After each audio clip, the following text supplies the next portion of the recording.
Hello guys, welcome back to my channel. இன்றைக்கி நம்ம என்ன வீடியோ பார்க்க போகிறோம் அப்படின்னு பார்த்தீங்கன்னா, தி ரொமான்டிக் ஏஜ் அப்படிங்கிற ஒரு ரொமான்டிக் பீரியடோட டீட்டெயில்டான சம்மரி தான் வந்து தமிழில் பார்க்க போகிறோம். அண்ட் சம்மரி பார்க்குறதுக்கு முன்னாடி நம்ம சேனல் இது வரைக்கும் சப்ஸ்கிரைப் பண்ணாதவங்க மறக்காமல் சப்ஸ்கிரைப் பண்ணிக்கோங்க. அண்ட் பக்கத்தில் உள்ள பெல் ஐக்கானை கிளிக் பண்ணிவிட்டு அதில் ஆளுங்கிற ஆப்ஷனை டிக் பண்ணிக்கோங்க. ஃபர்ஸ்ட் ஆஃப் ஆல் பார்த்திங்க அப்படின்னா, ரொமான்டிக் ஏஜ் வந்து இங்கிலீஷ் லிட்ரேச்சரில் வந்து எப்போது ஸ்டார்ட் ஆச்சு அப்படிங்கிறது ஒரு ரஃப்பான டேட் தான் இது. 1798லேருந்து 1837 வரைக்குமே வந்து ரொமான்டிக் ஏஜ் வந்து இருந்தது. அதாவது ரொமான்டிக் பீரியட் வந்து இருந்ததாக வந்து சொல்கிறாங்க. அண்ட் இந்த ரொமான்டிக் பீரியடில் வந்து ஒரு மேஜரான ஒரு டிரான்ஸ்ஃபர்மேஷன் பீரியட் என்ன ஆச்சு அப்படின்னு பார்த்திங்கன்னா, நியோ கிளாசிக்கலில் இருந்து அந்த கிளாசிக்கல் பீரியடுக்கு அப்புறம் நியோ கிளாசிக்கல்ல இருந்து எல்லாருமே வந்து ஒரு டெப்த்தான ஒரு எமோஷ்னல்குள்ளேயும் ஒரு இண்டிவிஜுவலிசம்குள்ளேயுமே வந்து ஒரு இண்டிவிஜுவலாக ஒரு ஒவ்வொருத்தங்களுக்கும் இண்டிவிஜுவலுக்கு இருக்கிற ஒரு ஃபீலிங்ஸ் அண்ட் எமோஷன்ஸ்க்கும் இம்பார்ட்டன்ஸ் கொடுத்து வந்து எழுத ஆரம்பித்தாங்க. அண்ட் பார்த்திங்க அப்படின்னா ரிவர்ஸ் ஃபார் நேச்சரையுமே வந்து ரொம்ப ரசித்து வந்து எழுத ஸ்டார்ட் பண்ண பீரியட் தான் வந்து ரொமான்டிக் ஏஜ். அப்போது இதில் மெயினாக என்ன அப்படின்னா, நியோ கிளாசிக்கலில் இருந்து ஒரு எமோஷன், ஒரு டீப்பான எமோஷன் அண்ட் இண்டிவிஜுவலோட ஃபீலிங்ஸ் அண்ட் நெக்ஸ்ட்டு பார்த்திங்க அப்படின்னா ஒரு நேச்சருக்கும் வந்து நேச்சரை ஃபீல் பண்ணி அதை பற்றி வந்து நிறைய ரைட்டர்ஸ் வந்து எழுத ஆரம்பித்தாங்க. அண்ட் இந்த பீரியடே வந்து எப்படி ஸ்டார்ட் ஆகுது அப்படின்னு பார்த்திங்கன்னா, ரொமான்டிக் ஏஜே வந்து ஸ்டார்ட் ஆகிறது வந்து லிரிக்கல் பேலட்ஸ் மூலியமாக தான் வந்து ஸ்டார்ட் ஆகுது. லிரிக்கல் பேலட்ஸ் வந்து யார் எழுதியிருக்கிறாங்க அப்படின்னு பார்த்திங்கன்னா, William Wordsworth and Samuel Taylor Coleridge. அதாவது எஸ்டி கால்ரிட்ஜும் வேர்ட்ஸ்வொர்த்தும் தான் வந்து லிரிக்கல் பேலட்ஸ் அப்படிங்கிற ஒர்க் வந்து எழுதியிருக்கிறாங்க. லிரிக்கல் பேலட்ஸை விட ப்ரிஃபர்ஸ் டு லிரிக்கல் பேலட்ஸ் வந்து பயங்கர ஃபேமஸ். பட் லிரிக்கல் பேலட்ஸ்லேருந்து தான் வந்து இந்த ஒரு இந்த பீரியட் வந்து ஸ்டார்ட் ஆச்சு அப்படிங்கிறத வந்து சொல்கிறாங்க. நெக்ஸ்ட்டு பார்த்திங்க அப்படின்னா, இந்த பீரியடில் வந்து ஒரு பயங்கரமான இமேஜினேஷன், ஒரு டே டு டேயில் வந்து ஒரு நார்மலான பீப்புள் வந்து வாசித்தாலும் புரியக்கூடிய அளவுக்கு வந்து அந்த பொயட்டிக் வந்து மாறுச்சு. ரொம்ப வந்து ஓவர் ஃபார்மலாலாம் இல்லாமல் அந்த பொயட்டிக் வந்து ஓகே அப்படிங்கிற அளவுக்கு ஒரு சாதாரண விஷயங்களையும் டே டு டே லைஃப்பையும் வந்து ரைட்டர்ஸ் எல்லாமே வந்து நோட் பண்ணி எழுத ஆரம்பித்தாங்க அப்படிங்கிறத சொல்கிறாங்க. அண்ட் ரொமான்டிக் ஏஜோட கீ கேரக்டர்ஸ் என்னெல்லாம்னு பார்த்திங்கன்னா, எமோஷன்ஸ் அண்ட் இண்டிவிஜுவலிசம். அந்த ரொமான்டிக் ரைட்டர்ஸ் எல்லாமே வந்து எதை ப்ரையாரிட்டைஸ் பண்ணாங்க அப்படின்னா, அவங்களுடைய ஃபீலிங்ஸ், மேபி அது வந்து அவங்களோட பிலவ்டு ஒன்ஸ்க்காக இருக்கலாம், இல்லை அப்படின்னா அவங்களோட செல்ஃப் எமோஷன்ஸாக இருக்கலாம், இல்லைன்னா நேச்சர் பற்றி. அதனால அவங்களோட பர்சனலான ஃபீலிங்ஸ் அண்ட் இன்ட்யூஷன்ஸு, ஒரு தனக்கு தானே அப்படின்னு சொல்லிட்டு ஒரு இன்னர் வேர்ல்டு இருக்கும் இல்லையா, அதை எல்லாமே வந்து எக்ஸ்போஸ் பண்ணது தான் வந்து இந்த ரொமான்டிக் ஏஜ் ரைட்டர்ஸ் அப்படின்னு சொல்கிறாங்க. Nature as inspiration. And romantic age அப்படின்னா ஒரு மென் அண்ட் விமென் பற்றி வந்து ஒரு லவ்வை பற்றி எழுதுறது மட்டுமே வந்து ரொமான்டிக் ஏஜில் வந்து வராது. அண்ட் அதை தாண்டி ரொமான்டிக் ஏஜ்னாலே வந்து நேச்சர் தான். எல்லா ரைட்டர்ஸுமே வந்து நேச்சரை பற்றி பயங்கரமாக வந்து எழுத ஆரம்பித்தாங்க. நேச்சரை வந்து எல்லாருமே செலப்ரேட் பண்ண ஸ்டார்ட் பண்ணாங்க. நேச்சரோட beauty and spirituality, moral guidance எல்லாத்த பற்றியுமே வந்து பயங்கரமாக வந்து செலப்ரேட் பண்ண ஸ்டார்ட் பண்ண பீரியட் தான் romantic age. And imagination and creativity.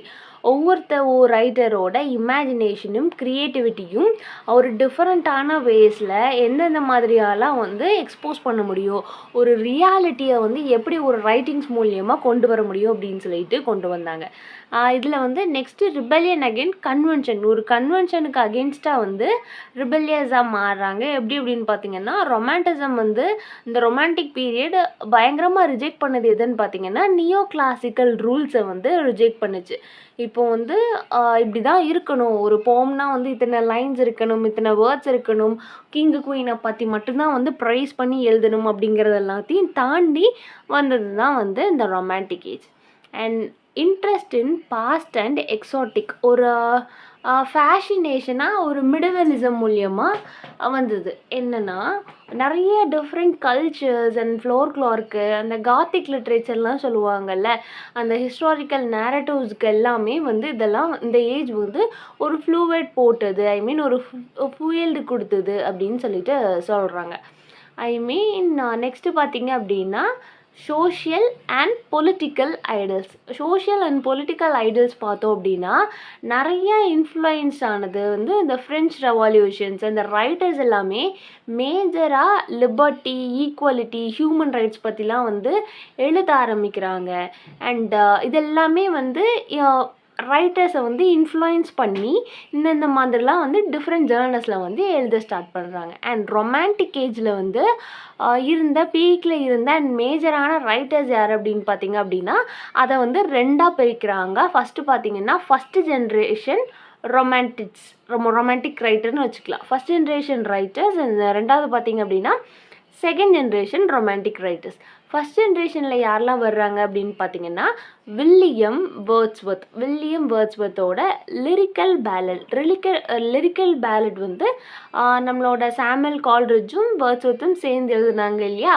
And அது போக வந்து டிண்டன் ஆம்பே அப்படிங்கிற ஒரு ஒர்க்கும் வந்து பயங்கரமான ஒரு ஃபேமஸான ஒர்க்குன்னு சொல்கிறாங்க. நெக்ஸ்ட்டு வந்து சாமுவல் கால்ரிட்ஜோட ஃபேமஸான work the rime of a ancient mariner, Kubla Khan அப்படிங்கிற இதெல்லாமே வந்து ஒரு சூப்பர் நேச்சுரல் எலமெண்ட்ஸ் எல்லாமே இன்புட் பண்ணி அவரோட இமேஜினேஷனில் வந்து எழுதின போம்ஸ்.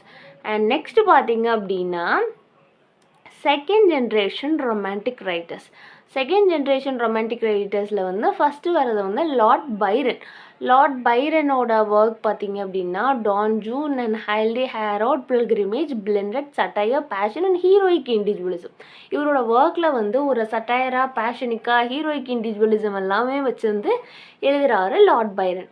நெக்ஸ்ட்டு பார்த்தீங்க அப்படின்னா பிபி ஷெல்லி. அதாவது பிபி ஷெல்லியோட ஒர்க் O2 வெஸ்ட் விண்ட், இது வந்து அவரோட பயங்கரமான ஃபேமஸான ஒர்க். அண்ட் பார்த்தீங்கன்னா அடுத்தது ஜான் கீட்ஸ் வந்து O2 nightingale, O2 and Grecian and இது எல்லாமே வந்து ஒரு பியூட்டி அண்ட் மாரலிட்டியை வந்து செலிப்ரேட் பண்ண ஒர்க் அப்படின்னு சொல்லிட்டு சொல்கிறாங்க.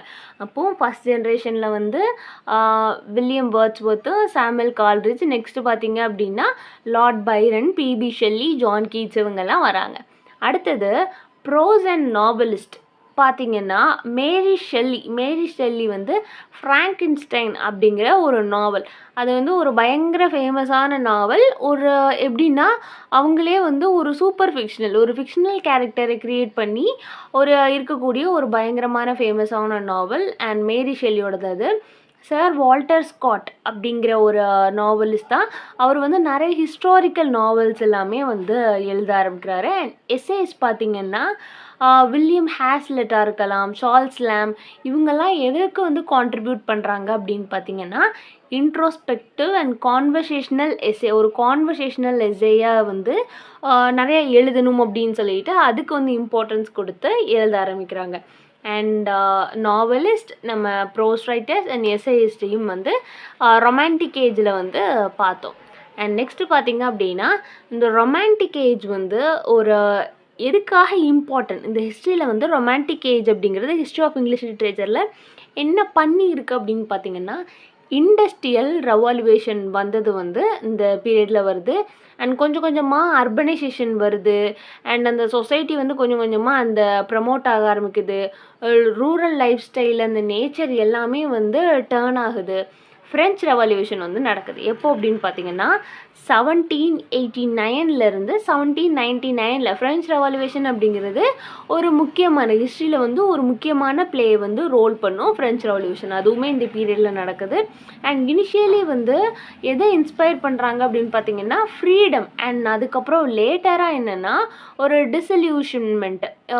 எதுக்காக அந்த டிசல்யூஷன்மெண்ட்டை வந்து ப்ரிஃபர் பண்ணுறாங்கன்னு பார்த்தீங்கன்னா ஒரு வயலன்ஸ்க்காகவும் அந்த நெப்போலியன் வாரும் அந்த டைமிங்கில் நடந்ததுனால ஒரு ஃப்ரீடம்காக அந்த டிசல்யூஷன்மெண்ட் வந்து வந்ததுக்கு காரணம் வயலன்ஸும் நெப்போலியன் வாரும் அந்த டைமிங்கில் வந்து நடக்கு.